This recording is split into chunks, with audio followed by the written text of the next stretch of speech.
Bien, bueno, pues para mí es un placer volver a colaborar con la Fundación de Azafrán de la Mancha, de la Denominación de Origen, y además os agradezco de verdad vuestro interés y que hayáis venido de distintas partes para este curso. Yo lo que voy a presentar aquí pues es una especie de temeridad, porque el título, como veis, el Azafrán de la Mancha, una historia por hacer, pero no solo es el Azafrán de la Mancha, es la historia del azafrán. Voy a tratar de justificar el porqué y qué estamos haciendo desde la Universidad de Castilla-La Mancha y desde el Seminario de Historia Social de la Población que dirijo para tratar de impulsar dentro de nuestras posibilidades el conocimiento de algo, como digo, que desde el punto de vista histórico existe un vacío tremendo. Hay muchas etiquetas, hay muchas ideas asumidas que hay que probablemente matizar, datos que hay que aportar, y eso significa hacer un trabajo sistemático de investigación, con lo cual vamos a ver si la universidad, la fundación, llegan también a un acuerdo como el que se acaba de firmar aquí e impulsamos lo que ya estamos haciendo de una manera bilateral entre nuestro grupo de investigación y la fundación, pero nos gustaría que fuera mucho más amplio. Bueno, vamos a ver. Entonces yo voy a hablar de un periodo fundamentalmente del siglo XVI al siglo XVIII-XIX, es una etapa preindustrial con las peculiaridades que tiene y de la cual, pues como digo, pues hay una serie de tópicos y estereotipos que todos tenemos porque se nos ha inculcado, bueno, pues a través de la escuela y a través de las novelas, de las películas, etcétera, etcétera. Entonces el contexto en el que nos vamos a desenvolver es un contexto, como digo, muy peculiar, que nada tiene que ver con nuestro mundo en la actualidad. Lo primero es insistir en que cuando miramos hacia atrás y queremos saber algo del azafrán, hay mucha leyenda, hay mucha literatura. Ustedes pueden ver este libro de Pat Willard, Leyendas del azafrán, es muy emblemático, muy significativo, es un libro que se lee muy fácil, a veces con muchas anécdotas, pero la investigación histórica es otra cosa.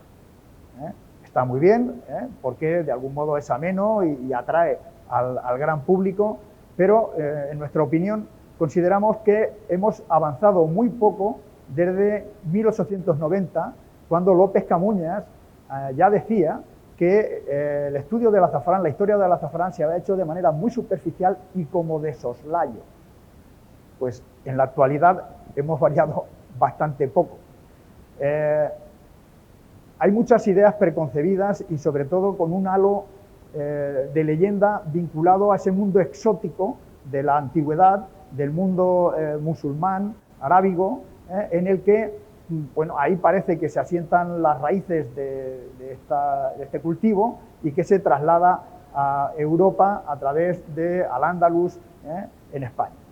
Bien, ven ustedes aquí a la derecha una miniatura, una excelente miniatura realizada a finales del siglo XVI, quizás el códice de Cibo y Mattioli es uno de los códices más bonitos del Renacimiento. Lo que se dedicaron a hacer Cibo, que era un artista y botánico, y Mattioli, que era un médico. Mattioli fue el que tradujo el libro de Discórides sobre la medicina antigua. Discórides era un médico del siglo I después de Cristo.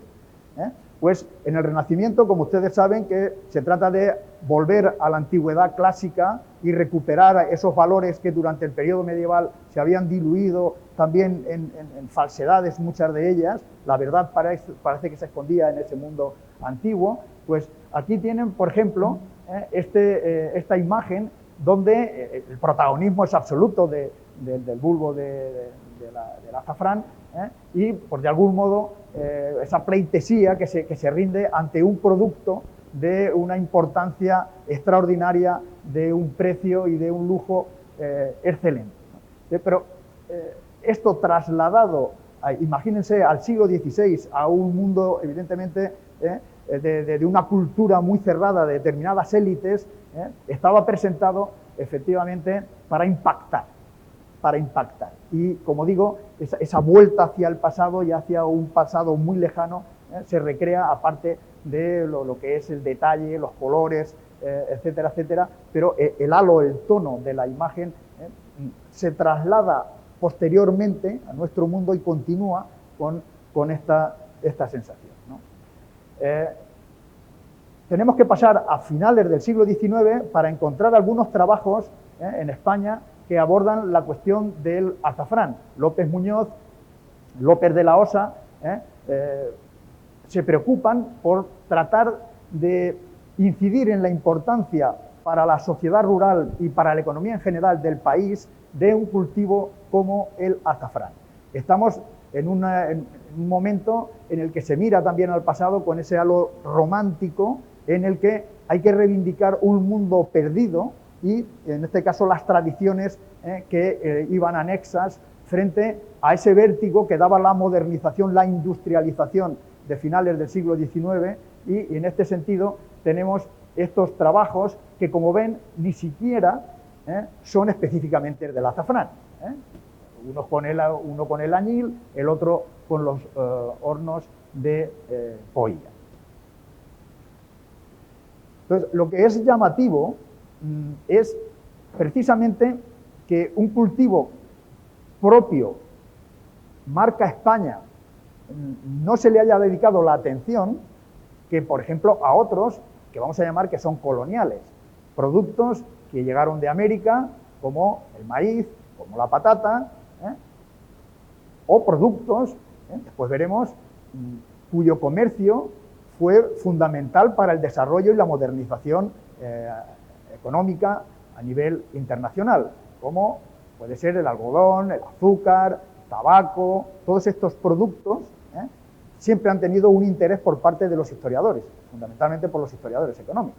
Entonces, aquí tienen ustedes algunas imágenes recientes de monográficos de revistas muy importantes en el ámbito historiográfico que abordan cuestiones como la maíz, la patata, los productos coloniales, también esta otra revista francesa sobre las agriculturas americanas, o esta en Cataluña sobre la expansión de los nuevos cultivos. Como digo, aquí tienen una imagen del desarrollo de las rutas comerciales en la época moderna.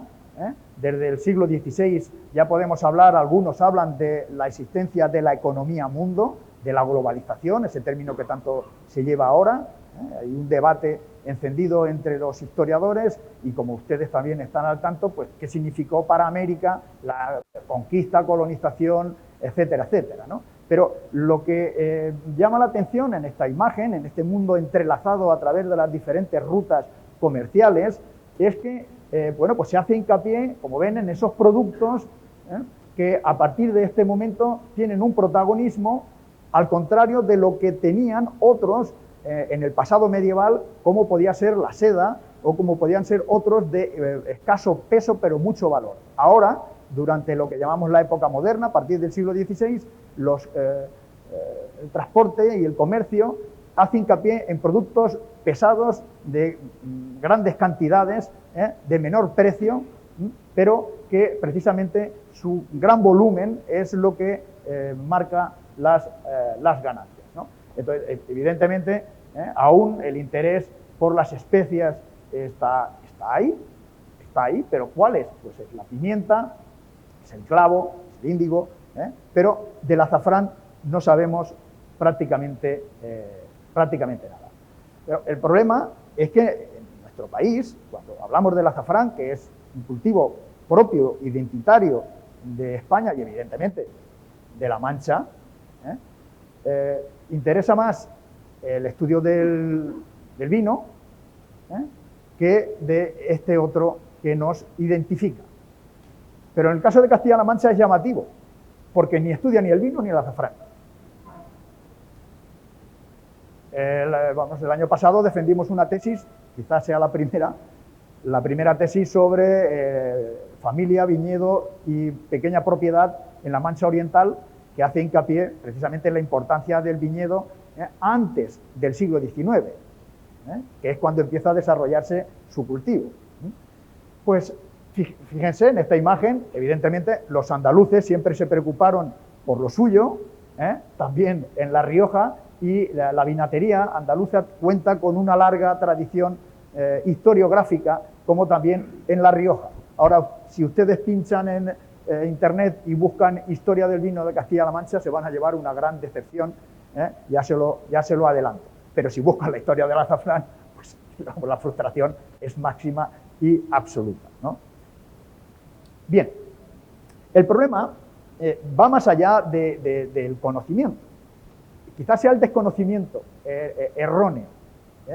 Me refiero a que ustedes tienen aquí en esta imagen la agricultura europea en el siglo XVIII, los diferentes cultivos que predominaban en los distintos países, tienen, bueno, pues estas líneas que ven abajo, arriba y abajo, pues tiene que ver, por ejemplo, pues arriba tienen el límite del bosque nórdico, aquí tienen el límite, por ejemplo, del olivo, pero lo que llama la atención, fíjense, para lo que a nosotros nos ocupa hoy, es que la importancia del azafrán se ubica en Italia. Estamos hablando del siglo XVIII. Cuando, en el caso de España, pues únicamente, prácticamente solo es el trigo y cereal lo que inunda las extensiones de cultivo en España, o en su caso, la viña muy al sur, en Andalucía, o la hortaliza en esas zonas de riego del Levante, de Valencia fundamentalmente. Claro, el problema de esto es que esto se estudia en la universidad, no solo se estudia en los colegios, sino también en la universidad. Entonces, si no se hace un esfuerzo para corregir esta imagen, se piensa que el azafrán se identifica con Italia. Bien está que los italianos comercialicen todo lo habido y por lo haber, pero que también lo cultiven, eso es muy fuerte. Y como vamos a ver ahora después, es que la usurpación incluso de los cultivos ya se hacía en el siglo XIX y antes, a través de los intermediarios, y finalmente parece que la marca era quien era el comerciante. Bueno, pues voy a tratar de demostrar que en el siglo XVIII ya el azafrán estaba muy extendido, especialmente en Castilla-La Mancha, a nivel nacional. Y, por lo tanto, hay que corregir estas desinformaciones porque pueden llevar a engaño y, evidentemente, volver a ubicarnos en el atraso más atrasado de la historia, incluso en aquello donde nosotros somos pioneros. Bien, bueno, ¿cómo conocer la historia del azafrán? Este es el reto, ¿no? Porque, evidentemente, si no hay documentación, si no tenemos posibilidades documentales, es imposible tratar de aportar una información mínima que sea contrastada y válida. En el pasado preindustrial, que es en el que nos movemos, y por lo tanto preestadístico, esto es importante, preestadístico, tenemos que trabajar de una manera distinta.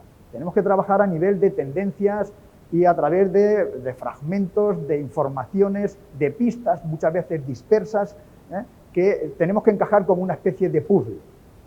Pero cuando nosotros hablamos del siglo XVI en adelante, ya hay un paso consolidado en las fuentes de información ligado a precisamente el asentamiento de la monarquía y lo que es el Estado en ciernes. Es decir, la información que busca la monarquía, fundamentalmente con destino a cobrar impuestos, eso para los historiadores nos viene ahora muy bien, porque gracias a eso, a ese interés pragmático, absolutamente fiscal, nosotros tenemos fuente de información a nivel general y no solo particular de determinados puntos o localidades. Entonces, por ejemplo, ustedes tienen aquí a la izquierda las relaciones topográficas de Felipe II. Estas relaciones son una especie de descripción que se hacen de las distintas localidades de la Corona de Castilla, de la mayor parte de las localidades de la Corona de Castilla. No olviden que hasta el siglo XVIII estamos hablando de la Corona de Castilla y de la Corona de Aragón. Entonces, tenemos mucha información sobre la Corona de Castilla, que es donde la monarquía incidió más en determinadas consultas generales, precisamente porque la corona era de 2/3 partes del territorio de la península ibérica, la Corona de Castilla. Entonces, en este sentido, ya a partir de 1570 tenemos algunas pistas en estas descripciones sobre qué cultivos eran característicos en las distintas poblaciones de Castilla. Pues en el caso de La Mancha, de Castilla-La Mancha, tenemos relaciones topográficas de Ciudad Real, de Cuenca, de Toledo y parte de Albacete. La información es más o menos puntual, pero muy generalista. Pero aún así, es significativo cuando se incide en el cultivo de algunos productos. Y les tengo que decir, para nuestra desgracia, que el azafrán aparece muy poco. Pero bueno, es una pista que, contrastada después con un catastro como el de la Ensenada en el siglo XVIII, que también una operación fiscal de alto calado, donde la monarquía quería cobrar impuestos independientemente de que fueran nobles, fueran clérigos o burgueses, eso que no se llevó a cabo, como creo que ustedes supondrán, nos proporcionó una enorme, vastísima información de cada uno, de todos y cada uno de los pueblos que desde Galicia hasta Murcia y hasta Cádiz componían la corona de Castilla. Es una de las fuentes a nivel internacional que más envidian nuestros colegas historiadores.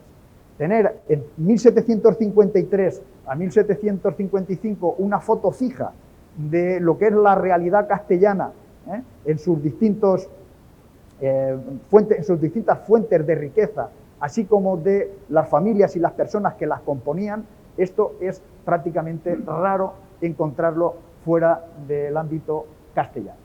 Y ahora les explicaré con más detalle qué podemos obtener de esta fuente, que es donde yo más me he basado para avanzar en la historia del azafrán.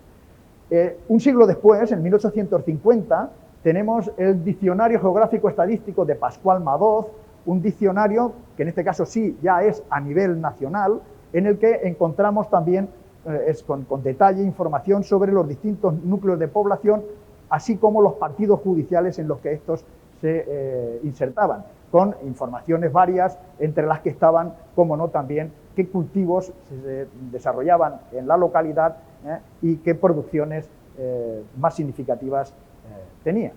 Pero, como digo, es el catastro del Marqués de la Ensenada, para poder tener como punto de llegada durante este periodo del siglo XVI al siglo XVIII, el avance que se produjo en concreto en el cultivo del azafrán, donde podemos encontrar algunas informaciones. Fíjense que es un interrogatorio de 40 preguntas que se les hacía a los responsables del concejo o del ayuntamiento, en preguntas como, por ejemplo, ¿qué territorio ocupaba el término? Es decir, ¿qué superficie ocupaba el término?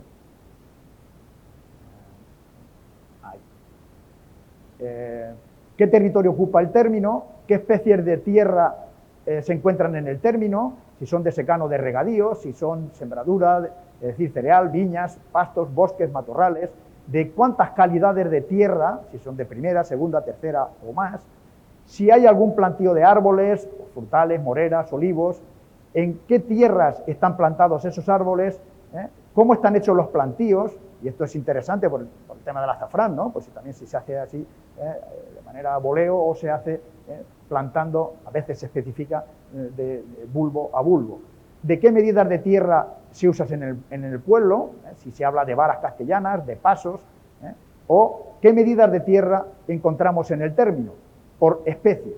Es decir, que aquí nosotros podemos saber cuántas, en este caso, cuántas fanegas, celemines podía haber de azafrán, cuántas eran de primera calidad, de segunda calidad, de tercera calidad, qué precio tenía, si eran de primera calidad, de segunda calidad, tercera calidad. Es decir, es una encuesta en toda regla para mediados del siglo XVIII. Bien, estas son las respuestas que daban las autoridades, pero lo que a nosotros más nos importa es lo que cada uno de los moradores en las distintas poblaciones tenía.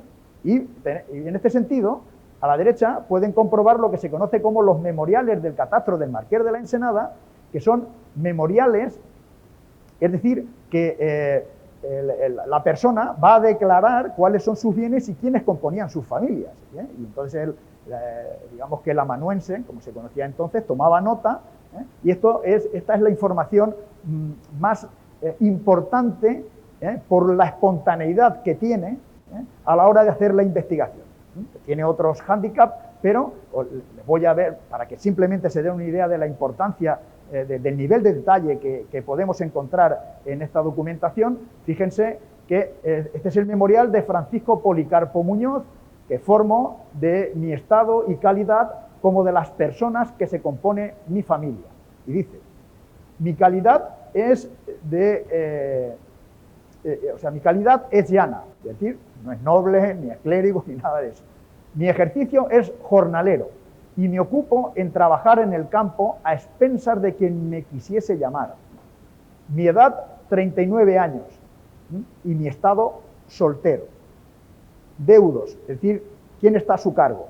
Tengo una hermana a mi cargo, su nombre, Tomasa Muñoz, de edad de 37 años, se ocupa en hilar del torno y de la rueca y los menesteres de la casa.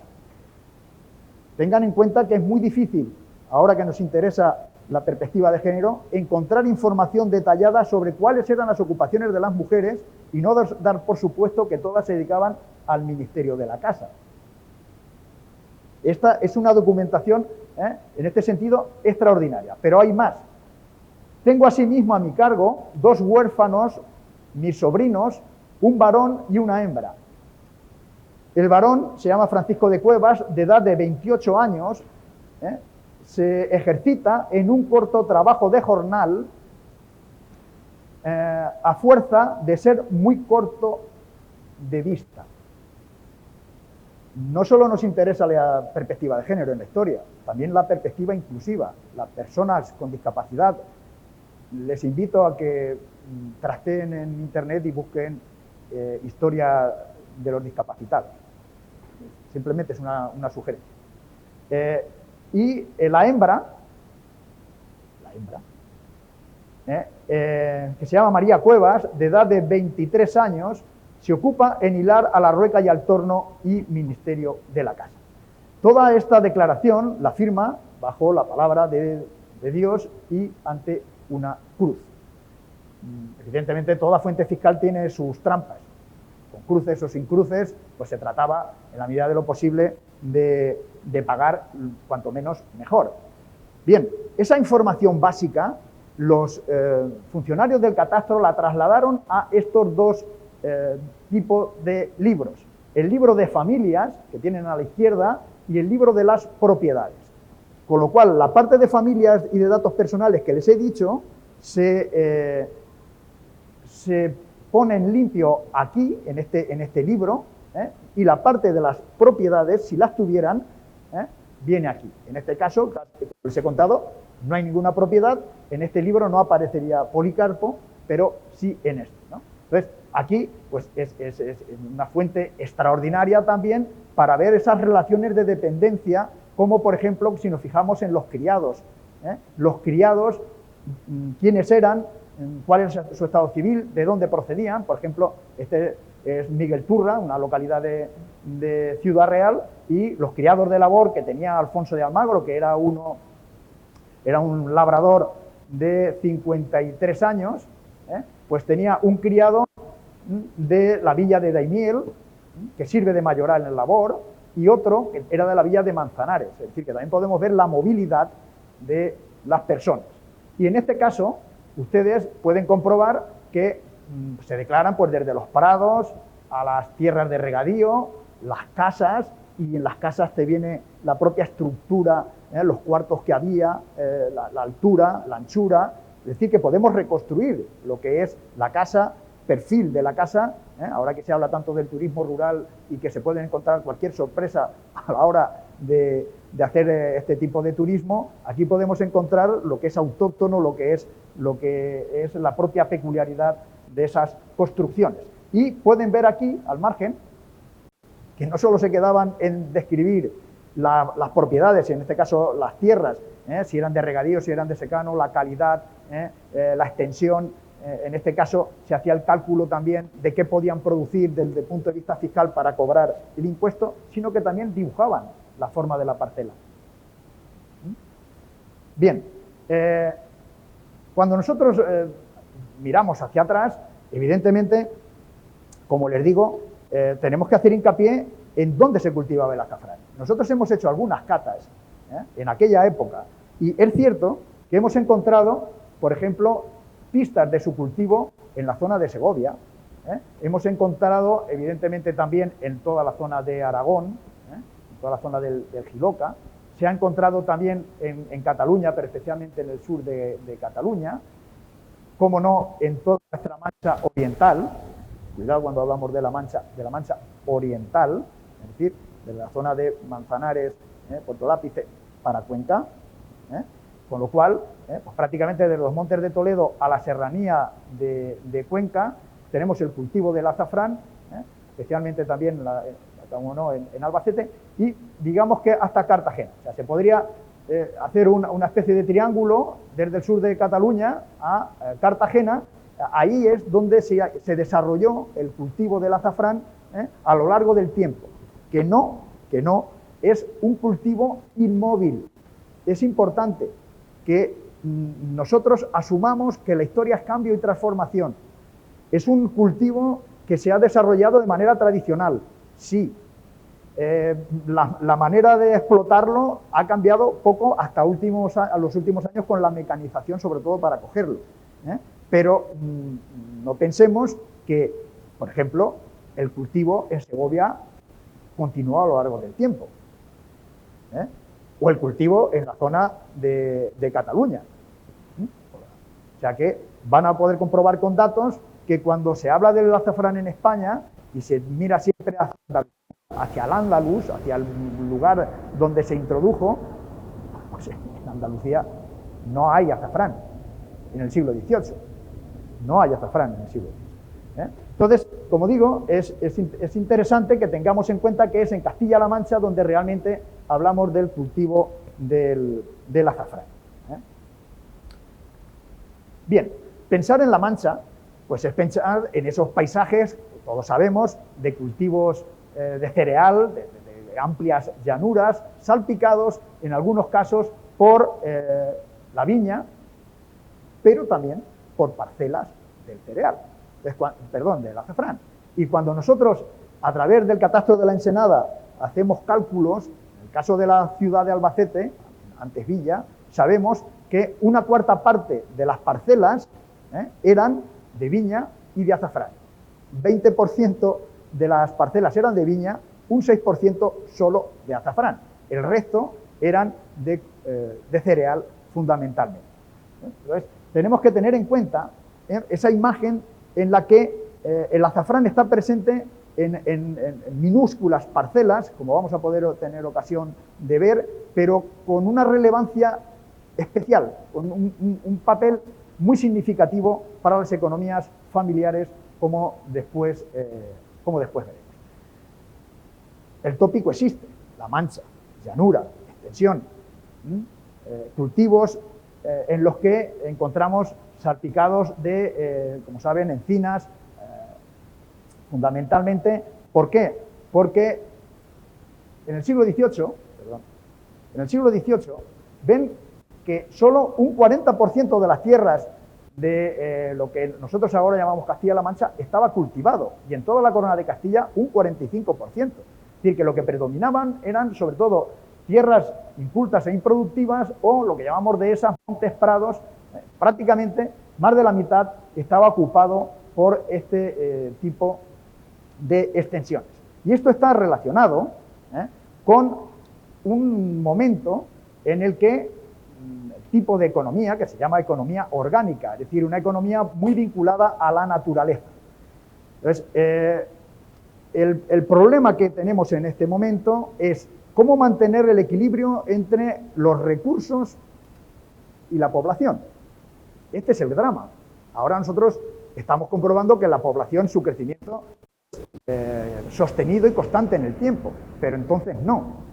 Y precisamente para poder equilibrar el crecimiento de la población con la posibilidad de alimentar a esa población, se hacía de muchas maneras, pero entre ellas, pues las crisis de hambre, las enfermedades, las muertes derivadas de distintos factores, entre ellos la guerra, etcétera, etcétera, ¿no? Entonces, nosotros estamos hablando de un tipo de economía en lo que existe una especie de ley que se conoce como ley de rendimientos decrecientes. En sí mismo, este concepto es contradictorio, pero lo van a entender perfectamente. Como han visto en la imagen anterior, hay un equilibrio entre tierras cultivadas y zona de pastos y de tierras incultas dedicadas en su mayor parte a la ganadería, porque ese equilibrio entre agricultura y ganadería había que mantenerlo si no se quería ir más allá para tener una productividad y unas cosechas importantes. Es decir, piensen que el único tipo de abono que había en aquel momento era el estiércol. Si no hay ganado, no hay estiércol. Entonces, si ustedes se fijan en esta imagen, pueden ver que los distintos tipos de cultivos, el grano, las legumbres, las fibras tintoreras, en fin, el azafrán, todo lo que ustedes quieran, está muy relacionado con el ganado y el abono que se obtiene del mismo gracias a que existen pastos y bosques.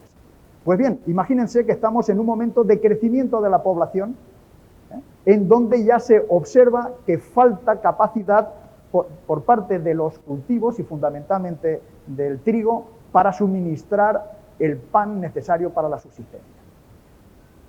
¿Cómo piensan ustedes que se corrige esa situación, donde hay mucha población y ya se está notando que faltan alimentos? ¿Cuál es la solución que en estas sociedades orgánicas, economías orgánicas, se adoptaron? ¿Cómo se podía corregir? ¿A qué había que echar mano? En ese equilibrio que les he dicho antes entre cultivos y tierras incultas de pasto de dehesa, ¿qué es lo que había que hacer para tratar de que hubiera más cultivos? Quitar, es decir, roturar tierras que en principio son incultas. Pero si se roturan tierras, estas tierras, me imagino que ustedes, aunque tengamos una imagen trasnochada de la gente que vivía en el pasado, la gente era inteligente y se asentaba en los núcleos de población donde estaban las mejores tierras. Es decir, que si las mejores tierras no son suficientes para mantener a la población, había que roturar las que están más lejos. Y si son más lejanas, son de peor calidad y además el trabajo es mayor. Con lo cual llega un punto en el que ni siquiera esa roturación de tierras es suficiente para mantener el crecimiento de la población. Entonces, por eso hablamos de ley de rendimientos decrecientes. A más trabajo, sin embargo, menos productividad.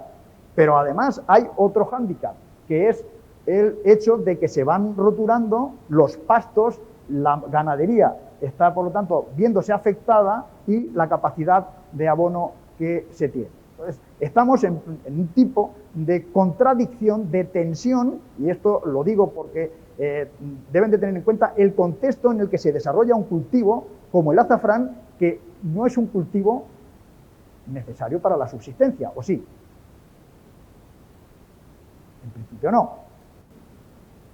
El trigo, el centeno, el maíz, la patata, pero en principio se puede dar más o menos color y sabor, pero ¿me entienden, no? Bien, pues nosotros en este sentido tenemos que tener en cuenta que estamos en una sociedad de cambio. Estamos hablando del siglo XVI al siglo XIX, en una época de transición. ¿Qué significa de transición? Que partimos de un contexto en el que hay determinadas connotaciones propias de una economía medieval y otros elementos que apuntan hacia el mundo que vendrá. Lo primero que tienen que tener en cuenta es que hablamos de una economía orgánica y de una economía de subsistencia. Se cultiva lo esencial para la vida, para las distintas explotaciones familiares y los que la componen. Estamos hablando de una economía de corto radio. ¿Qué significa? Que es una economía local, que no se piensa más allá de las fronteras de la localidad.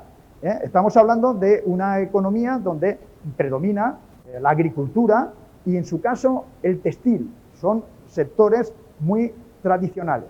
Y estamos hablando de una economía en la que se transmite la destreza a través de la experiencia, de generación en generación. Ahí el azafrán, evidentemente, es un ejemplo, como también su aplicación para el textil y para lo que son el color de los distintos tejidos. Pero como digo, hay cambios, y estos cambios tienen que ver con el descubrimiento de América y ese mundo de la globalización del que les hablo, donde el comercio está teniendo un papel fundamental. Con lo cual, a partir del siglo XVI se va desarrollando una economía en la que en el centro de la misma están las transacciones comerciales. Entonces, cultivos como la viña y cultivos como el azafrán van a tener un revulsivo porque no son necesarios para la subsistencia, pero sí que son una vía de capitalización de estas pequeñas explotaciones familiares, porque los gastos en este proceso hacia la sociedad capitalista siguen aumentando en paralelo a la necesidad del dinero. Piensen que la monetarización se desarrolla a partir de este momento, la necesidad de moneda, el oro y la plata y acuñación de la misma, frente a la sociedad anterior, donde el trueque era la manera más habitual de intercambio, ¿no? Bien, pues en este circuito de la economía estamos comprobando que ya los consumidores y los productores tienen una perspectiva que va más allá de su localidad. Se pueden encontrar productos que no se cultivan en las zonas, con lo cual las expectativas aumentan y mejoran. Y por otro lado, estamos hablando de un mundo en el que las relaciones sociales empiezan a ir transformándose y modificándose. O sea, esa idea de los señores frente a los campesinos empieza a difuminarse porque los propios campesinos, dentro de lo que nosotros llamamos campesinos, va a haber también una jerarquización en el que la capacidad de riqueza, de poder adquisitivo y de ganar dinero va a marcar fundamentalmente sus diferencias. Bien, pues en el caso del azafrán, el azafrán se va a beneficiar de este momento en el que se distinguen dos tipos de demanda, no lo olviden. Hay un tipo de demanda que se llama inelástica y otro tipo de demanda que se llama elástica. La demanda inelástica tiene que ver precisamente con aquello que es imprescindible para la vida, es decir, el pan. Entonces, en este sentido, las autoridades se preocupaban porque hubiera una oferta constante y que evitar el alza o la bajada de los precios a través de una tasa. Por ejemplo, los reyes católicos establecieron la tasa del trigo en el 1504 y eso duró, tasa, prácticamente hasta finales del siglo XVIII. Pero en el caso de la demanda elástica es aquello que no es imprescindible para la vida, como les decía antes. Entonces, llevar un traje mejor o peor puede ser prescindible. La demanda elástica, y en este caso, dar o no azafrán también.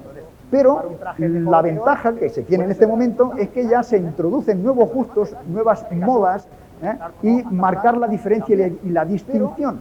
Y entonces en esta sociedad jerarquizada, el uso y el empleo y la compra de determinados productos, como el azafrán, siempre marcaron la diferencia y la distinción.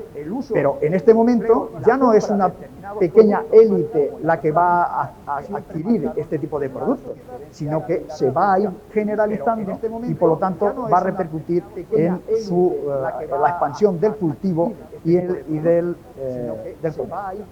Bien, la superficie cultivada del azafrán la podemos saber a través de la fuente como el Catastro del Marqués de la Ensenada. En realidad es un cultivo de secano. Encontramos muy poco cultivo de regadío y en este caso, pues, en la zona de Albacete, pues es Ellín, donde hay una cierta representación del azafrán, pero en general predomina las zonas de secano, como ustedes pueden ver ahí, en los ejemplos que hemos podido estudiar en la zona de la comarca de La Mancha, la propia ciudad de Albacete, Casasibáñez, Jorquera, etcétera. Pero de esto les hablaré después.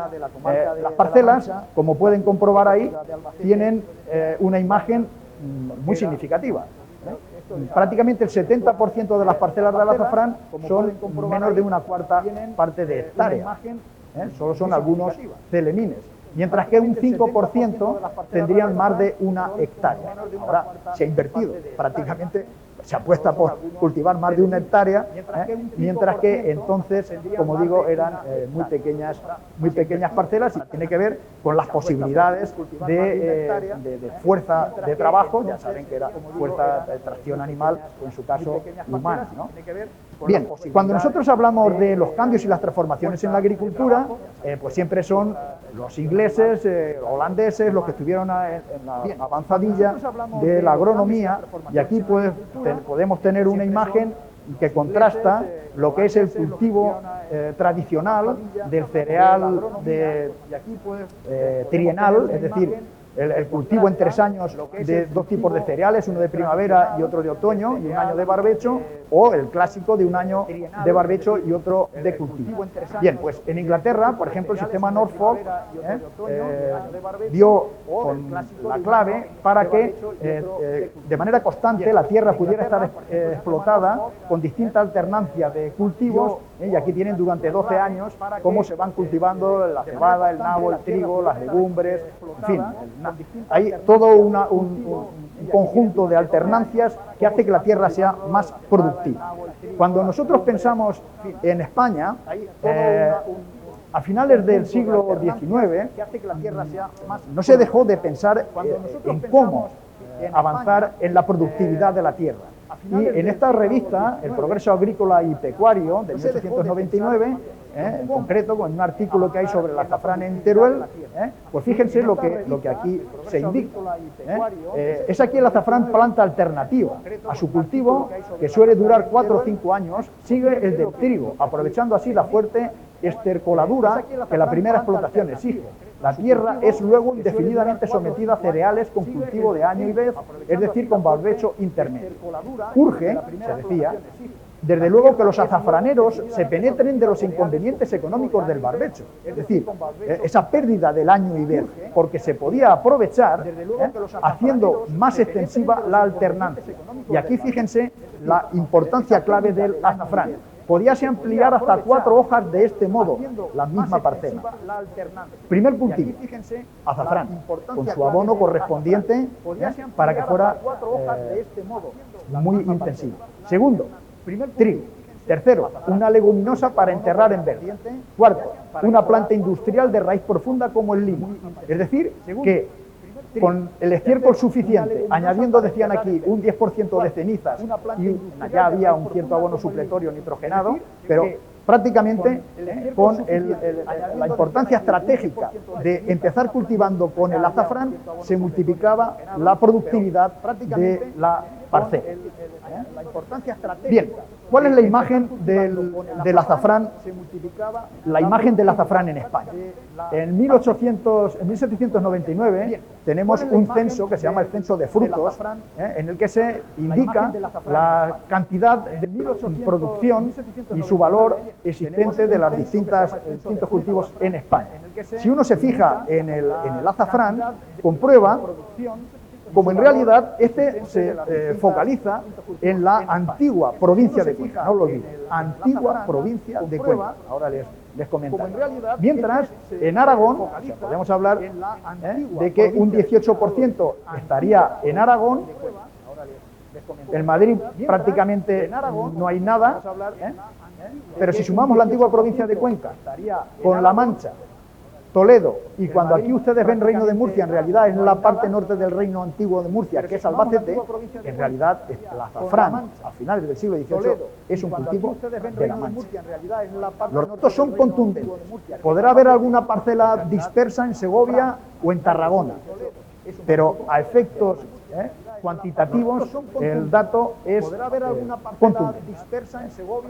Ustedes ven al andaluz, pero a efectos cuantitativos, ven la Comunidad Valenciana, ven Valencia, porque es que se identifica, el azafrán se identifica con Andalucía, por su origen, y con Valencia, como si fuera, ligado a la paella y a todo lo demás. Los datos son contundentes.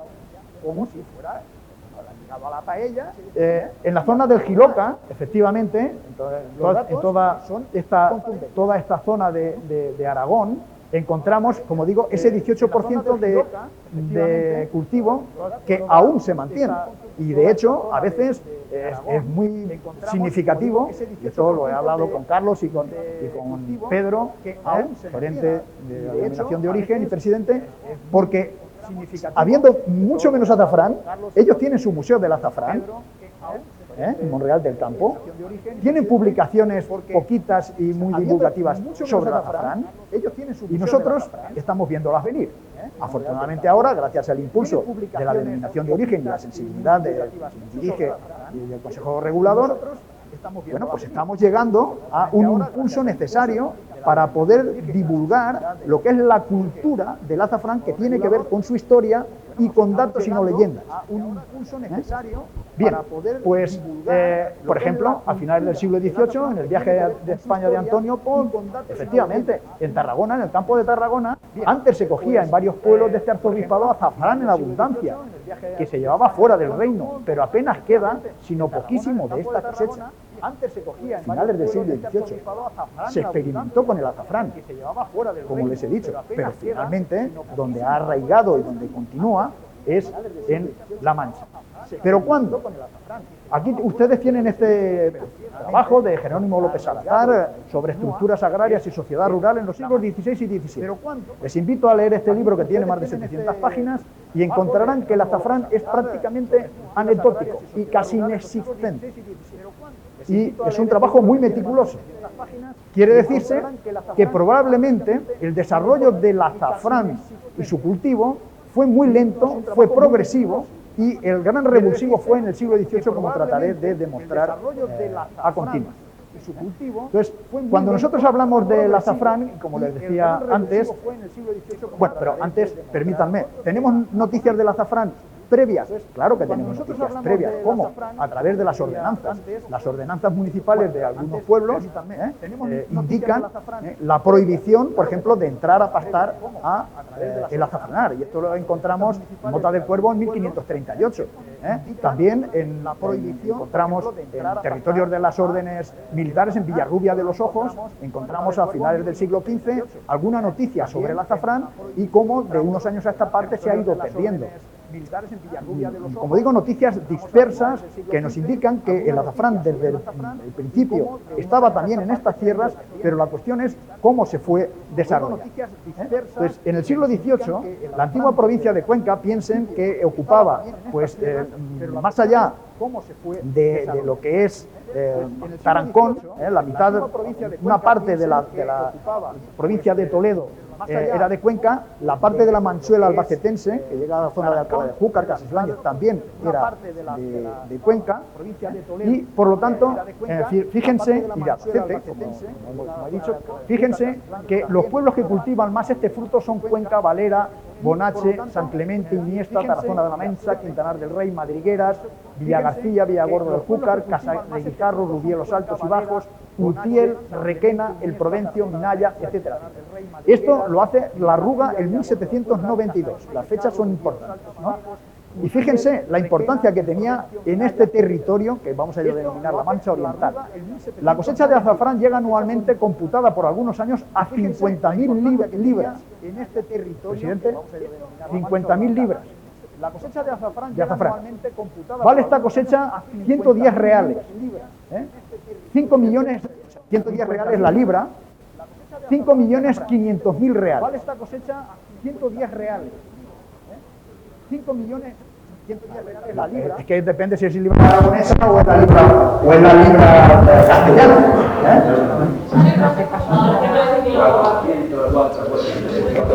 Es la misma, no ha variado desde el siglo XVIII, pero sí es muy distinta la libra aragonesa a la libra. No, medio kilo, más o menos. Te lo digo para que se haga una idea de la cantidad.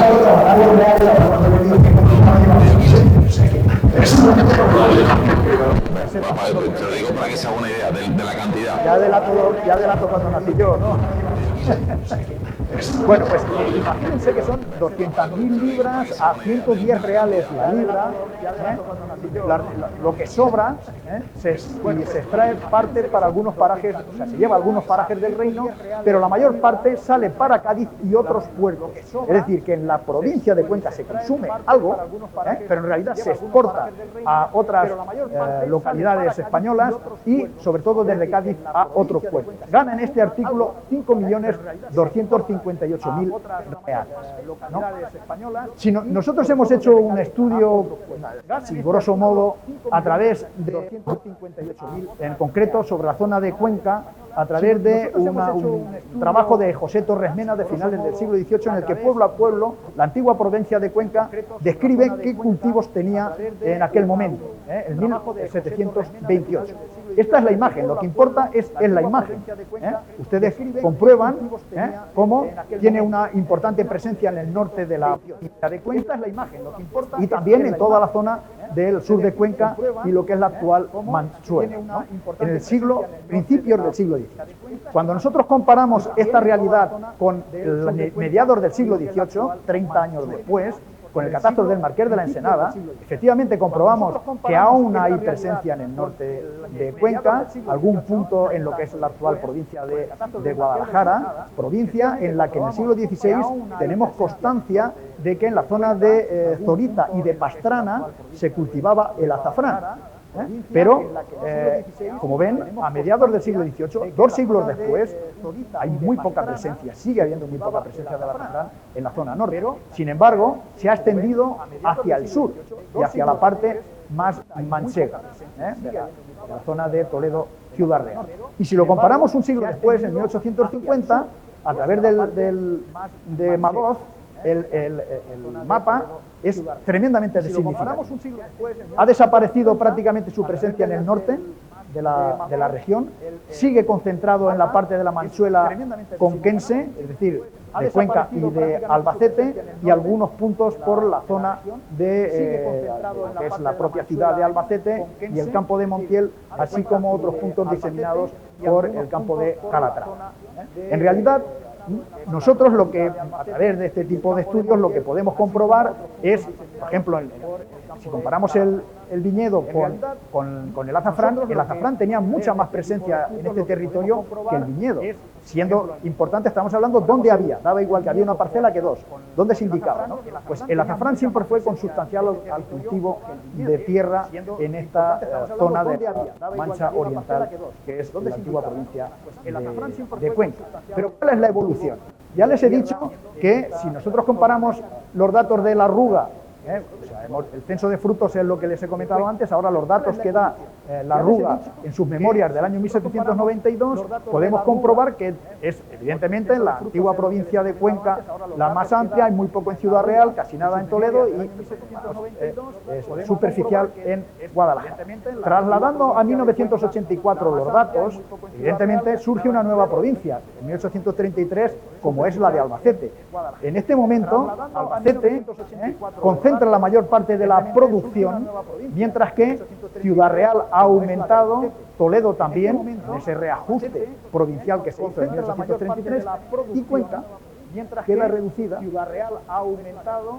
queda reducida a lo mínimo. Es decir, que hablamos de un desequilibrio en el cultivo del azafrán dentro del territorio. Un desequilibrio muy significativo que es una constante independientemente de las provincias a lo largo del tiempo. La evolución del azafrán, de todos es conocida, es lamentable, tanto en extensión como en producción. Si nosotros comparamos 1930 o 1922, como es el caso, con 1983, la producción de azafrán ha descendido en 3 partes. Hay menos azafrán, muchísimo menos azafrán que en aquel momento. Pedro Pérez Juan, nuestro gerente de la denominación de origen, hizo este tipo de estudios desde 1914 a 2013 y es espectacular las gráficas, la tendencia a la disminución del cultivo del azafrán. cuando hay estudios más concretos, como por ejemplo en la zona de la Manchuela, la zona de Madrigueras, Motilleja, Mahora, si comparamos en el tiempo la extensión que había en 1752 con lo que hay en 1982, fíjense, de 158 hectáreas a 27, es decir, una evolución absolutamente negativa. Con lo cual, esta imagen que les vuelvo a poner, simplemente indica cómo el azafrán, su cultivo, fue descendiendo hacia la Castilla-La Mancha meridional, desde la mitad del siglo XVIII, que es cuando consideramos que se produjo ese boom, ese crecimiento del azafrán en todo el territorio, ligado a los beneficios del comercio, la inexistencia de aduanas. Fíjense que en el siglo XVIII ya ha desaparecido las barreras aduaneras entre la Corona de Castilla y de Aragón, y a finales del siglo XVIII ya se puede comerciar libremente incluso con América por parte de los comerciantes catalanes.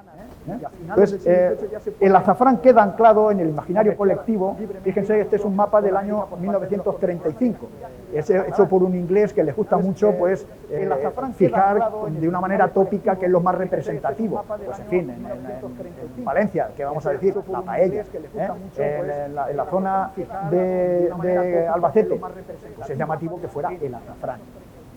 El azafrán es el símbolo identitario de esta tierra en 1935, porque es ahí donde se concentraba su producción. Bien, pero no en Albacete en su conjunto, porque ustedes tienen aquí que en realidad es la zona de la Manchuela, en la que también hay que incluir la zona de Requena y Dientiel, que pertenecía a la antigua provincia de Cuenca, no lo olviden, y este es el gran foco productivo del azafrán. Pero bien, las causas del declive del azafrán. ¿Por qué? Algunos hablaban ya en el siglo XVIII porque se entraban las caballerías y consumían el esparto, con lo cual dejaban inútil parte de la cebolla, y ahí había distintas multas para aquellos que osaran hacerlo, distinguiendo los que entraban por la noche con las caballerías por lo que hacían por el día, para aquellos que osaran hacerlo. Pero hay otro tipo de causas que a finales del siglo XIX ya son más racionales. Por ejemplo, lo limitado de su zona de cultivo. Es un cultivo muy focalizado, como han podido ver, por la abundancia de brazos que se necesita para una época muy concreta, por lo minucioso, costoso y oportuno de sus labores, lo que costaba mondar el azafrán, por la poca seguridad de las cosechas remuneradoras, es decir, que no estaba asegurado el precio, dependía mucho de las coyunturas, del comercio, por los precios tan variables que oscilaban del doble a nada en el decenio, por la gran competencia ya a finales del siglo XIX de la tintorería de derivados de otras sustancias. Es decir, que estamos hablando de problemas que tienen que ver con un mundo cada vez más globalizado y en el que el comercio, que en principio fue un revulsivo, también fue una condena. No lo olviden. Y cuando hablamos del comercio de La Mancha, pues tenemos informaciones como a través de las relaciones de Tomás López de 1787 que nos dice la importancia que tenía para estos pueblos. Lo primero, en Alcalá de Júcar, han estado ustedes en Alcalá de Júcar, conocen, sonará uno de los pueblos más bonitos de España, ¿no? Bien, pues a mediados del siglo XVIII se decía que la cosecha de azafrán mantiene a este pueblo, no el turismo, y a sus habitadores la mayor parte del año por la estimación que ha tomado. Es decir, 1787, de nuevo, el siglo XVIII y el empuje hacia el cultivo del azafrán. Azafrán que, como en la Roda se decía, la mayor parte de su producción se consumía en España o en Tarazona de la Mancha, que iba hacia Madrid, Cádiz y desde allí a otras fronteras. Y en algunas poblaciones, como Villamalea, Madrigueras, Minaya, Fuentalvilla, Villalgordo, es el único fruto que se exportaba del pueblo y solo se consumía alguno, porque la mayor parte iba a otros mercados. También en Teruel sabemos que iba hacia Valencia, como indican aquí, hasta no hace mucho todo el azafrán era conducido a Valencia, principal mercado de este producto. En la actualidad es adquirido por viajantes y comisionistas, que lo exportan a Marsella, despidiéndolo el comercio francés como producto suyo a China y a Japón. Como producto suyo a China y a Japón. Igual que los italianos con el aceite, los franceses en aquel momento. Alguna vez se envía el azafrán a Novelda, Alicante, querido David y Verónica. ¿Alguna vez se envía el azafrán a Nobel? Le parecen existir exportadores directos a Japón y a China. No era tanto a Japón y a China como a la India, pero en cualquier caso era eso. Porque la empresa que empezó este comercio, de la que seguramente hablarán después mis compañeros, fue Cantó y Verdú. Y aquí quiero insistir en que ya en 1899 se hacía hincapié en la necesidad de que hubiera una asociación que defendiera el azafrán. Y en este caso, mis queridos colegas de la denominación de origen, les indico como de éxito inmediato no es preciso encarecer la importancia que supondría la constitución de una asociación de azafraneros que directamente se entendiera con los países consumidores sin dar a los intermediarios la positiva ganancia. Ya a finales del siglo XIX. Hubo que esperar a finales del siglo XX para que surgiera la denominación de origen, pero los males eran conocidos. Llevar las soluciones a la práctica era más complicado. Aquí tienen una imagen que probablemente, como digo, pondrán mis colegas después, que es el típico tratante, comprador de azafrán que va de pueblo en pueblo, bien armado, ante las dificultades de una época en la que las seguridades brillaban por su ausencia. La compra de azafrán la tenemos documentada, como digo, pues en Pastrana, por ejemplo, donde había moriscos y se dedicaban al cultivo y a la compraventa. Pero no nos llevemos engaño. Es muy difícil encontrar en los protocolos notariales, es decir, donde se registran las compraventas, documentos. No hay documentación de la compraventa del azafrán. No van al notario el cultivador, no va al notario a hacer la operación. Con lo cual, para los historiadores es muy difícil saber las transacciones. Fíjense que de 1107 escrituras que hemos estudiado, ninguna es del azafrán. Es decir, que estamos hablando de un comercio informal entre el tratante y el cultivador. Las redes de caminería en España, es decir, todos estos caminos serían los recorridos y fundamentalmente pues en toda la zona de Cuenca, Albacete, conducirían a los puertos como Valencia, Alicante o, como hemos dicho antes, hacia la zona de Cádiz sobre todo. Y también, como hemos dicho, al comercio exterior dentro de esa globalización en ciernes que ya asistimos durante la Edad Moderna. Y por lo tanto, la exportación del azafrán hacia las Indias también se producía con grandes comerciantes, como por ejemplo Ignacio Juárez en Albacete, a finales del siglo XVIII, que se dedicaba a la reexportación. Exportaba azafrán e importaba cacao, azúcar o canela en Albacete a finales del siglo XVIII. En la Gaceta de México podemos encontrar también informaciones sobre el comercio del azafrán. 4 cajas de azafrán fueron en la fragata La Pura y la Limpia en 1795 hacia Veracruz, con otros productos. Aquí hemos recopilado algunos datos en los que pueden ver desde 1740 a finales del siglo XVIII la cantidad de azafrán transportada, en cuántos barcos y en dónde. Cajones, cajas, botijas, jarritas, fardos, brotes, tarros. Y por ejemplo en 1789 en Veracruz se trasladaron 160 cajones de azafrán que desde allí se trasladaron a La Habana, Campeche y demás puertos. Esta es la imagen del Museo del Azafrán, que después les comentarán mis colegas, y la pongo no porque nosotros la hayamos aparecido muy bien presentados, sino porque aquí tienen los cajones, afortunadamente gracias a este museo, todo esto son cajones y es donde se transportaría, sobre todo en barco, porque el problema del almacenaje del azafrán es la humedad y había que, evidentemente, conservarlo a toda costa. Y aquí, bueno, pues tienen las cajitas de todo tipo, con colorines, porque esto ya de finales del siglo XIX, pero no se había inventado, en el siglo XVIII ya se utilizaba. Bueno, hay alguna poesía que hace hincapié en la cuestión de cómo se la llevan a las Indias para remedio de España esta flor del campo. No da tiempo a comentarlo. Simplemente son datos que es lo que nos falta para la historia del azafrán. Fíjense ustedes, 221 buques que entraron en Cádiz en el año 32, una tercera parte eran ingleses y de los Estados Unidos. Y llevaban su carga a América y a los puertos del norte de Europa, donde se hacía hincapié en la importancia del vino, también almendra y azafrán. El azafrán, como producto de exportación, como producto marca España, ¿no? Y aquí tienen, pues efectivamente, como el del azafrán era un mercado muy vigilado, muy controlado, y por ejemplo a la compañía Antonio Gibbs e hijos les devolvieron el azafrán porque no había sido verificado por su consumo. O sea que en este caso estamos comprobando que Londres era un mercado muy exigente que no se fiaba evidentemente de los intermediarios, ¿no? Porque los abusos eran reales. En este caso, el gran comerciante Ignacio Suárez, del que les he hablado, que tenía tienda en Albacete y se dedicaba a la importación y reexportación, este señor se le denunció cuando quería ser uno de los regidores, es decir, ser uno de los gobernantes en el Ayuntamiento de Albacete, porque compraba el azafrán a bajo precio a los labradores de las caserías y aldeas albacetenses, gracias a sus argucias y a la ayuda de sus valedores.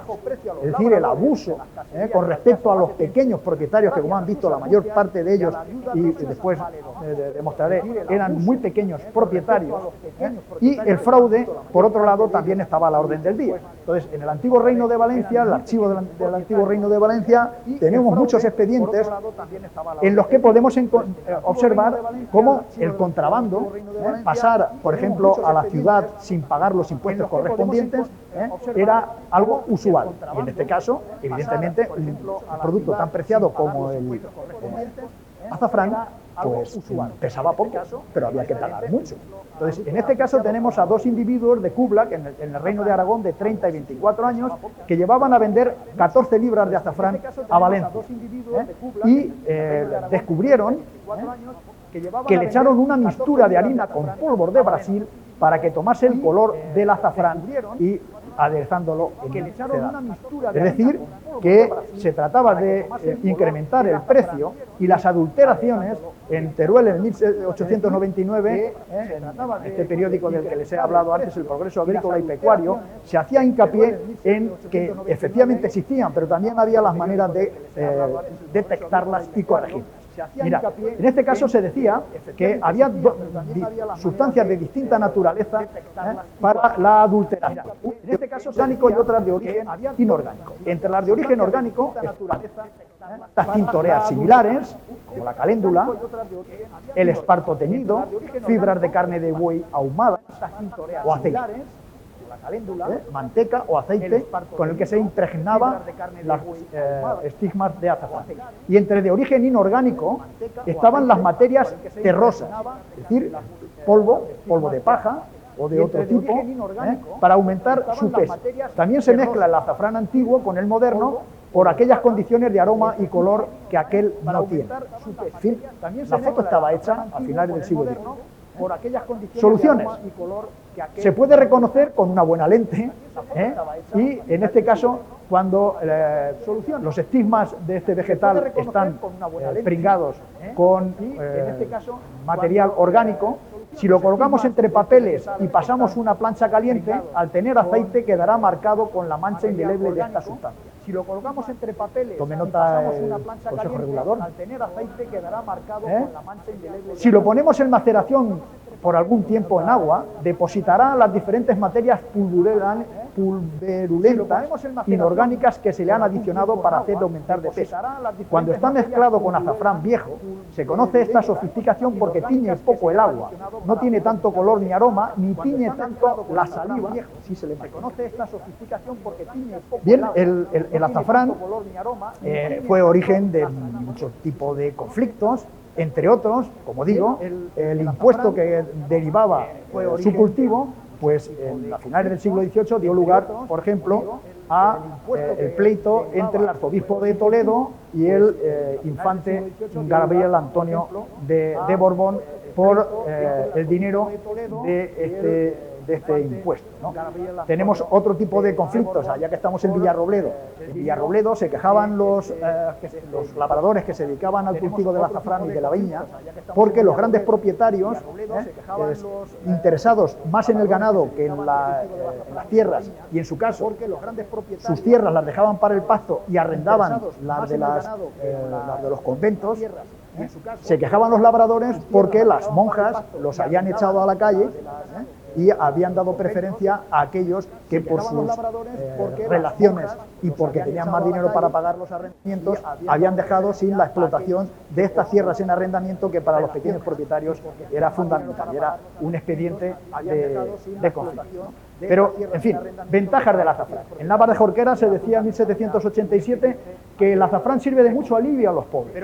La Arruga, más o menos en esa época, decía, por ser este el más cómodo para gente pobre, ventajas del azafrán, claro, pues cuesta poco, o ayudan a él viejos, mujeres y niños, particularmente al tiempo de la cosecha, en que es menester muchas manos, que se meneen con ligereza y ninguna fuerza, por cuyo motivo, y ser el fruto más igual, cierto y seguro en general, se dedican a él con más gusto y provecho los pobres labradores, además de otra ventaja que logran en la pronta y fácil salida desde el punto que se coge. Es decir, aquí se tiene una imagen muy positiva del cultivo del azafrán, es un medio, un revulsivo para el desarrollo del mundo rural, pero, como pueden comprobar, es un trabajo eminentemente familiar en el que no hay diferencias ni de género ni de edad.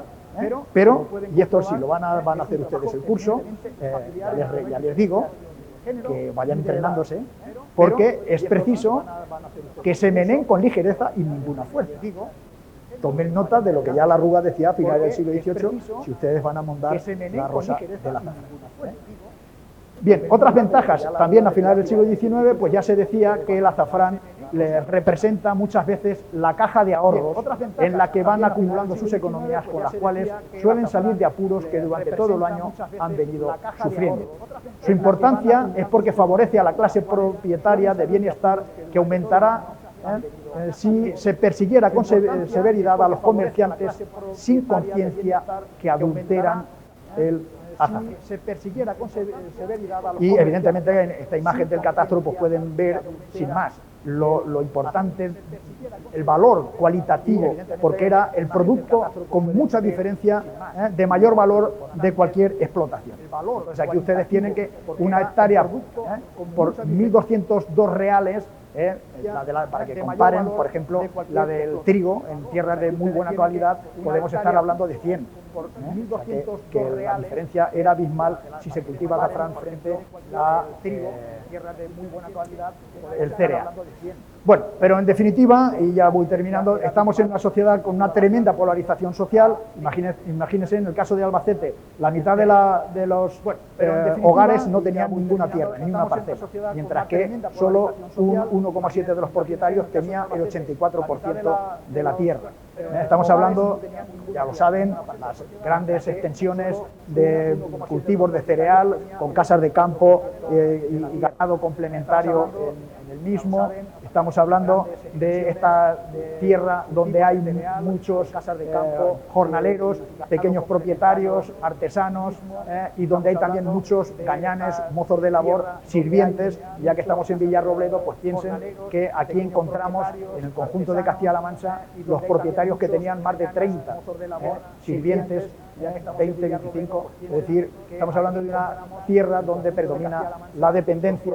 Ya les he dicho antes que esto lo podemos saber gracias al catastro del Marqués de la Ensenada. ¿Y cuál es el perfil del propietario de azafrán, del cultivador, mejor dicho, perdón, no tanto del propietario, del cultivador? ¿Quiénes son los que cultivan? Pues fíjese, gracias a las respuestas a los memoriales del catastro de la Ensenada, aquí tenemos un ejemplo de Vicente Fresneda, vecino de esta villa, de Alberca de Záncara, Cuenca, jornalero de 28 años, casado con Isabel de Raiz, de 23, 28, 23, no piensen que se casaban con 16 años las chicas, no, 23 años era la edad media de matrimonio de las mujeres aquí en esta zona. Tenemos una hija que se llama Vicenta, de 2 años, y que se llama de 22, una hija que se llama Vicenta, de 2 años, y otra que se llama María Perdón, de 3 meses. Hensel de 3 meses. Bien, ¿qué propiedades tiene este Vicente? Una borrica, con un borrucho, y un azafranal de 16 fanegas de azafranar en tierra de Pedro Valladolid, a quien le pago 26 reales, tierra arrendada, poca tierra. Vivo en casa de María Esteban, a quien le pago 2 ducados de alquiler. Ni tiene casa, ni tiene tierra, solo tiene, afortunadamente, como fuerza de tracción, una borrica, y gracias al azafrán y los jornales que dé, puede mantener a su familia. Una explotación que hace hincapié en el trabajo familiar e intergeneracional, como he dicho antes, y aquí, por ejemplo, en esta imagen, pueden comprobar cómo de padres a hijos se transfería la tierra para el cultivo del azafrán. En estos, esa pareja se casaría, él tenía 28 años, ella tenía 23, se casaría pues precisamente 2 años antes, 26, 21 años. Era gracias al apoyo y a la solidaridad intergeneracional, como aquí podemos comprobar en estas comprobaciones del catastro, cuando se indica que tengo 34 fanegas de azafranar en tierra de Juan Ruiz Pérez, mi padre, a quien no le pago cosa alguna, y es de 5 verduras, 5 años cultivadas. Entonces, bueno, pues en algunos protocolos notariales encontramos en las dotes o en los inventarios de bienes, en los testamentos, encontramos no solo cómo se podían ceder este tipo de parcelas, o en su caso también se podía indicar, dejo pues tantas onzas de azafrán para mi hija, para la Juar, cuando se iba a ceder este tipo lo más anecdótico, como por ejemplo aquí, que se indicaba que le dejaba una mesa grande para sacar rosas. La mesa rosera, que no piensen ustedes que se cambia de mesa todos los años cuando se saca rosa, es la de toda la vida. La mesa de sacar rosa es la mesa de toda la vida. No piensen ustedes que se cambia de mesa todos los años, de toda la vida. Y, en definitiva, esta es una imagen de los nuevos hogares. En esta población de Alberca de Záncara podemos observar que el azafrán estaba presente entre todas las profesiones, pero fundamentalmente entre los jornaleros y los sirvientes. Estamos hablando de explotaciones, de gente que vivía del azafrán, cavadores de azafrán. Estamos hablando de la especialidad de saber cavar el azafranar. Cavadores de azafrán no eran unos jornaleros cualquiera. Y así se especificaba, por ejemplo, en algunas deudas que se contraían, en el testamento se indicaba a quién le debían. Y en este caso se indicaba que debían a 2 cavadores de azafrán, 42 y 48 reales en Tarazona de la Mancha. Y finalmente, no olviden, vamos a ver, el azafrán, afortunadamente, su valor servía como moneda de cambio que no se tenía, entiéndanme. Es decir, se podía utilizar la cosecha del año siguiente o la cosecha que estaba pendiente de azafrán para obtener dinero prestado. Las obligaciones, hay escrituras de obligaciones, de las pocas que hay, pero la mayoría de las escrituras que encontramos en los protocolos notariales son de obligación. ¿Qué significa? Que son escrituras por la cual quien deja dinero lo deja a cuenta de un bien que va a multiplicarlo con intereses. Y este bien a cuenta era la cosecha del azafrán del año siguiente, o en su caso, si se hacía la escritura en octubre, se decía, en diciembre te pago el dinero que me has dejado, a través de la venta del azafrán, ¿no? Pero además, fíjense qué tipo de modelo social en el que se vivía en aquella época. En el siglo XVIII encontramos cómo también se hacía a cuenta de los roseros, es decir, de los que iban a sacar la rosa. Entonces aquí tenemos María la duquesa y su hijo Julián tienen tomado para empeño de la rosa próxima 60 reales. 60 reales que le dan ya a la María la duquesa, a cuenta de al año que viene que van a ser roseros con esta señora, con Jerónimo Picazo, ¿no? Y también en este caso Alfonso Poveda por la misma razón y demás. Y aquí, pues lo mismo, ¿no? El empeño de 3 personas para que han de sacar rosa, otros 3 roseros por lo mismo, la viuda de Antonio Tendero por otros 2 roseros. Es decir, que tengan en cuenta esta economía muy básica, muy orgánica de la que hemos hablado, muy de subsistencia, en el que, sobre todo, y ahí es muy significativo el dato de una viuda, las mujeres al frente de sus hogares tenían que echarle mucha imaginación. Ahora los hogares que llamamos monoparentales, todos son conscientes del encaje de bolillos que tienen que hacer para sacar adelante su familia y sus personas. En aquel momento todavía más. Cuando nosotros cruzamos la información del azafrán y el género, observamos que muchas de las viudas son las propietarias. Perdona. Cuando nosotros cruzamos la mayor parte del azafrán no es en propiedad. Es en arrendamiento, es en la parcería, son cesiones y, en este caso, a cambio de una renta que se le paga al propietario o, en su caso, si hay parentesco, puede ser una cesión, muchas de estas mujeres complementaban con este producto que era muy intenso y en momentos muy concretos con el trabajo en otras labores informales, como han visto antes, hilar al torno y a la rueca en su casa o trabajar en casas de terceros como criados. En definitiva, lo que les quiero decir es que la imagen que tenemos, y esta es una imagen del Ballestero, a mediados del siglo XVIII, cada vez la catástrofe de la Ensenada, ustedes pueden comprobar ahí la imagen que tenemos, que es la imagen de un pueblo con sus casas separadas, en la que parece que la comunidad hay un cierto aire de individualidad a finales del siglo XVIII, esa idea del desarrollo del individualismo frente a la comunidad, pero no olviden que es un espejismo, y el azafrán lo demuestra.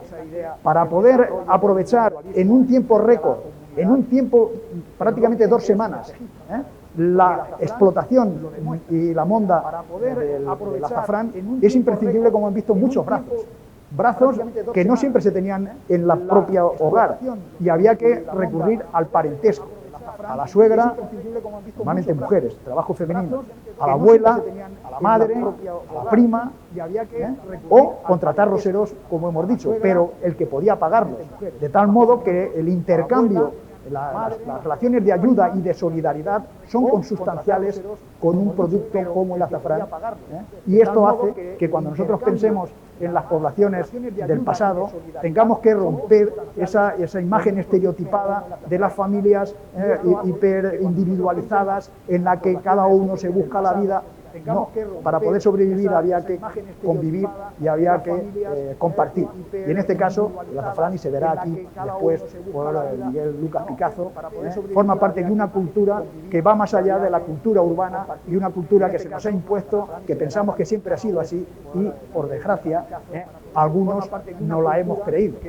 Valga esta charla para que recreen un mundo contextualizado en el que el azafrán tuvo un protagonismo esencial, que hay que reivindicar, que tenemos que estudiar, y gracias al apoyo de la Fundación de la Denominación de Origen de la Mancha estamos en ello, pero, como les digo, es un trabajo en equipo, se necesitan brazos, como se decía ahí, y están invitados a cualquier aportación, sugerencia para avanzar en su conocimiento. Muchas gracias.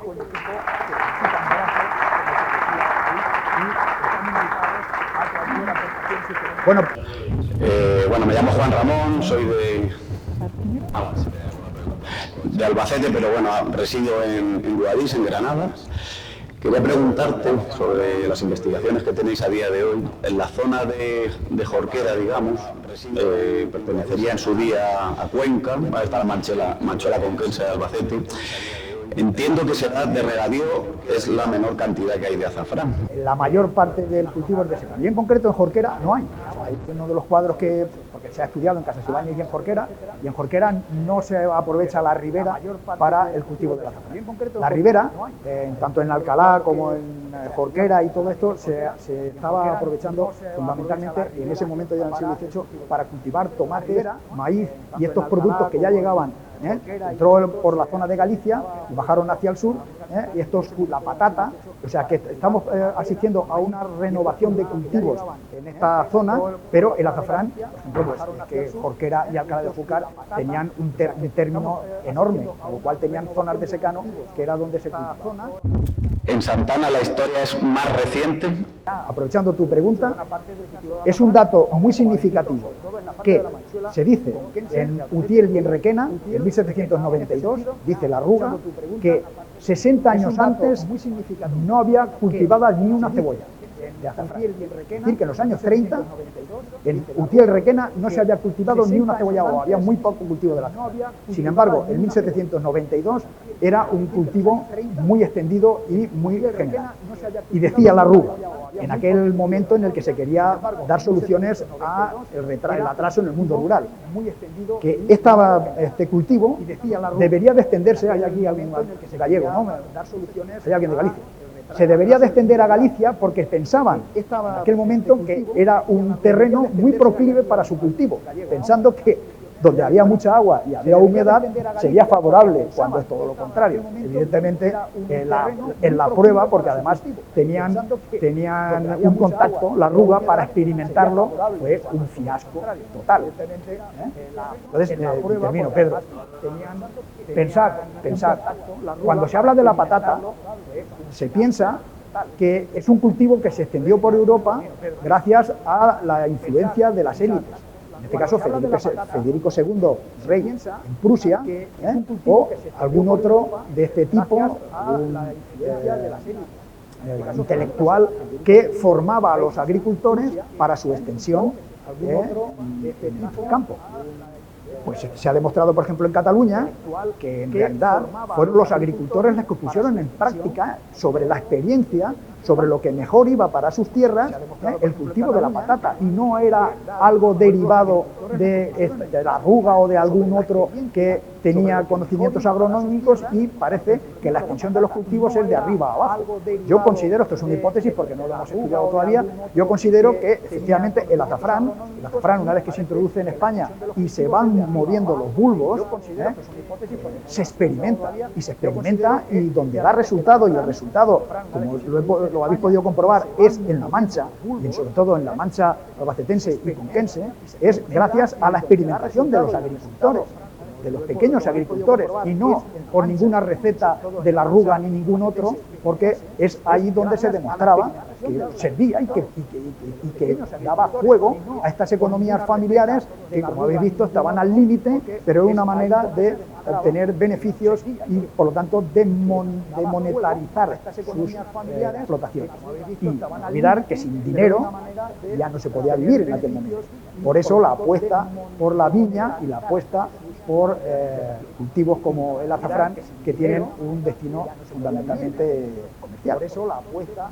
Una curiosidad, que en 1753 solamente existiese el registro de Castilla, que de la colonia de Aragón no existiese nada. ¿Cómo no se extiende más el azafrán? Y si solamente es por lo que acabas de decir ahora, tierra de secano, en fin, España de secano tenemos un poco. La experimentación demuestra que el azafrán se aclimata en las zonas que por suelo, por clima y por condiciones arraiga. Pero la experimentación demuestra, yo no descarto otros temas sociales. Cuidado, vamos a ver, el azafrán es un arma de doble filo, tiene ventaja para los jornaleros y para los criados, que es una forma de ingresos complementarios. Pero no olvidar que para los grandes propietarios ceder como pago alguna parcela al criado o al jornalero es tener garantizado el trabajo en su explotación. Entonces, en una tierra como La Mancha, con una desigual distribución de la propiedad bestial, latifundista, donde el modelo social era, como digo, de pequeños propietarios, jornaleros, gañanes, pequeños artesanos, muchas viudas, cabezas de familia.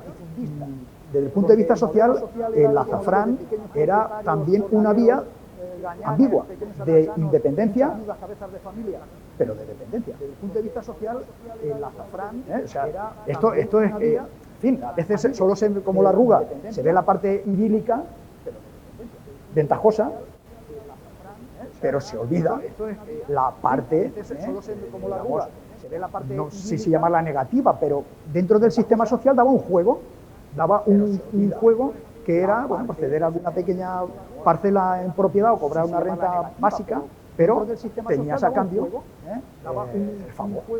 Entonces, estamos hablando de, por desgracia, una tierra donde el clientelismo y el caciquismo, digo que, como veis, es un tema muy complejo que no solo se queda en lo exótico, que no solo se queda en lo folclórico, que tiene una dimensión económica y fundamentalmente social para poder explicar precisamente las permanencias y el cambio.